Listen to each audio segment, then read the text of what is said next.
실제로 리시브할 때의 스윙 요령을 여러분들께 말씀을 드리겠습니다. 스윙을 할 때 요령은 손목 동작이 필수고, 그리고 보다 큰 힘이 나오려면 팔, 그리고 상체, 전신이 다 움직여졌을 때 공이 훨씬 더 멀리 나간다는 것을 여러분들께서는 알고 계셔야 되겠죠. 그래서 힘이 안 나오는데 자꾸 팔 갖고 해도 안 되고, 팔 갖고 하는데 손목 동작에서 큰 힘이 나와야 되고, 보조적으로 팔과 이제 전신으로 넘어가는데, 손목 동작이 안 나오게 되면 특히 포핸드 같은 경우는 동작 자체로 봐서는 팔 전체로 했을 때는 백핸드보다 늦어요. 포핸드는 특성상. 그래서 포핸드는 손목 동작이 아주 필수라고 봐야 됩니다. 그리고 힘이 있다고 그러면 짧은 동작인 이게 손목 동작의 스윙만으로 해도 공을 멀리 보낼 수가 있는데, 여러분들께서 스윙 그러면 뭘 참고하시면 되냐면 언더클리어 스윙을 참고하시면 되겠습니다. 언더클리어 스윙과 드라이브 스윙, 이것을 약간 응용한 게 스매시 리시브 할 때 스윙이라고 보시면 되고, 언더클리어 스윙이나 드라이브 스윙은 기초편 스윙과 관련된 내용에서 이미 여러분들께 말씀을 드렸기 때문에 세부적인 것은 기초편을 참고를 해주시고, 여기서는 실제적으로 상대가 스매시를 했을 때 받아칠 수 있는 내용을 중점적으로 말씀을 드릴 수 있도록 하겠습니다. 이제 포핸드 쪽 수비를 하시는데, 수비 중에 이제 스매시 리시브를 하시는데, 스매시 리시브를 커트 앞에다 떨어뜨리는 게 아니고 받아치는, 스매시한 거에 맞춰서 공을 높고 멀리 보낼 수 있는 이 받아치는 것을 여러분들께서 하셔야 되는데, 최근의 추세는 선수들의 경기의 그 기본은 공이 뜨면 스매시를 합니다. 그리고 스매시를 하면은 이것을 스매시 리시브로서 놓거나 빼거나 라기보다는 스매시를 하면은 드라이브 혹은 언더로 받아치는 게 거의 대부분이기 때문에 생활체육에서도 최근의 추세가 수비로 보는 게 아니라 공격의 일환으로 보면서 바뀌고 있다는 거죠. 그래서 스매시를 하면은 지금 여러분들께 보여드리려고 하는 것처럼 이 받아치는 게 나오기 때문에 여러분들께서도 경기 중에 상대가 공격을 했다 그러면 어려운 플레이로 가지 마시고 지금 보여드리려는 스윙으로 공을 받아칠 수 있는 그런 경기 운영 방법을 활용하시라는 거죠.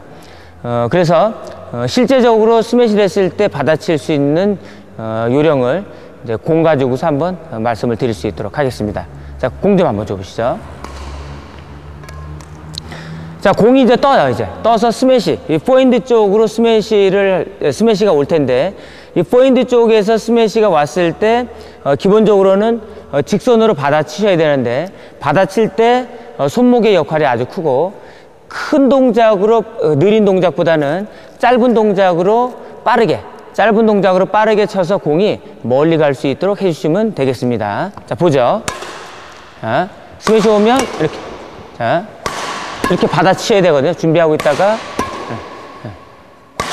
손목, 그 다음에 팔, 그 다음에 위치에 따라서 몸의 위치가 이게 공 쪽으로 붙을 수도 있고, 공 쪽으로 붙어서 갈 수도 있고, 몸 쪽으로 붙었을 때는 스매시를 했는데 공이 몸 쪽으로 붙었을 때는 그 공에 대한 위치를 잡기 위해서 몸을 이렇게 움직여 준다는 거죠. 이렇게 움직이고 그래서 포핸드로 쳐야 되는데, 그 공이 오른쪽으로 왔는데 포핸드로 쳐야 되는데 애매한 쪽으로 왔을 때는 상체나 신체의 무게중심을 약간 공이 오는 쪽에 반대로 주고 받아치게 되면 상대가 스매시를 했어도 내 쪽에서의 수비는 상당히 막강하게 역공으로서의 그런 역할로 받아칠 수가 있다는 거죠. 그래서 여러분들께서 수비를 하는 상황에서 상대가 스매시를 했을 때, 스매시를 했다 그러면 포핸드 쪽이다 그랬을 때 지금 보여드린 것처럼 손목을 이용해서 받아쳐 주시면 되겠다는 거죠. 다시 한번 보겠습니다. 자, 준비하고 있다가 준비 그립 상태에서 이렇게 받아치셔야 돼요. 받아치면서 이럴 때 언더스윙을 해주시면, 이렇게 언더스윙을 해주시면 상대팀 입장에서는 계속 스매시를 해야 되기 때문에 쉬운 부분이 아니라는 거죠. 공격이 쉬운 부분이 아닌 거예요. 자, 준비. 손목으로 받아치고, 그리고 더 크게 받아쳐야 된다. 그러면 이렇게 팔까지도, 이렇게 팔까지도. 그리고 스매시가 정말 세다, 정말 센 상태의 스매시를 할 때는, 스매시 리시브를 할 때는 몸통이 지주 역할을 하면서 팔을 붙여야 강하게 타구되어 오는 공을 버티면서 칠 수 있다는 거죠. 여기서 내가 생각하는 것보다 상대 스매시가 강할 때는 손목 갖고도 안 되고 팔 갖고도 안 됩니다. 이럴 때는 하나의 지주, 기둥 역할을 할 수 있는 그 지주가 될 수 있는 정도의 중심을 잡고, 그리고 그 중심을 잡을 수 있는 이게 안정된 상태에서 팔을 붙이게 되면 강한 힘을 더 끌어낼 수가 있거든요. 그렇지만은 상대적으로는 모든 동작이 경직되어 있기 때문에 한 방, 상대가 센 스매시에 맞춰서 나도 한 방만큼은 받아칠 수 있는 그런 정도의 조건이 된다는 거죠. 그래서 여러분들께서는 강한 스매시가 왔을 때, 내가 생각하는 것보다 강한 스매시가 왔다 그러면 이게 팔 자체가 흔들거리거나 손목만 이용한 게 아니라 그런 정도까지, 그런 스윙 요령까지도 여러분들께서 감안을 해 주셔야 된다는 거죠. 한번 보겠습니다. 자, 준비하고 있다가 이런 식으로 되는 거예요. 세다, 이렇게. 이게 팔이 이렇게 바깥으로 뻗어나가는 게 아니라 붙여지면서, 그 공이 세게 왔을 때도 붙여지고, 그 다음에 공이 몸 쪽으로 왔을 때는 더더욱 팔 자체가 오므려지면서 그 위치를 잡아줘야 되는 거예요. 그렇지만은 꼭 여러분들께서 아셔야 될 거는, 수비에서 상대의 스매시가 강하게 왔을 때는 강하게 온 공을 강하게 받아칠 수 있는 조건이 되면 상당히 좋고, 그렇지만 그게 안 됐을 때는 커트 형태도 괜찮은 방법이라고 여러분들께서는 보시면 되겠습니다. 정면에서 여러분들께 수비하는, 포핸드 쪽 수비하는 요령을 보여드렸는데, 이제 측면에서 제가 이제 몸을 돌겠습니다. 이제 측면에서 포핸드 쪽 수비를 어떻게 하는지 그 요령을 다시 한번 말씀을 드릴 수 있도록 하겠습니다. 포핸드 쪽에서도 마찬가지예요. 주로 손목 동작, 그리고 공을 조금 더 멀리 강하게 보내려고 그러면 팔, 그것보다도 더 강하게 보내려면은 몸통까지도 같이 움직여야 된다는 거. 그 다음에 공이 몸 쪽으로 붙었을 때는 그냥 스윙하는 게 아니라 같이 붙어서 스윙한다는 거. 그것도 미리 염두에 두시고 수비를 해주시면 좋겠습니다. 자, 보겠습니다.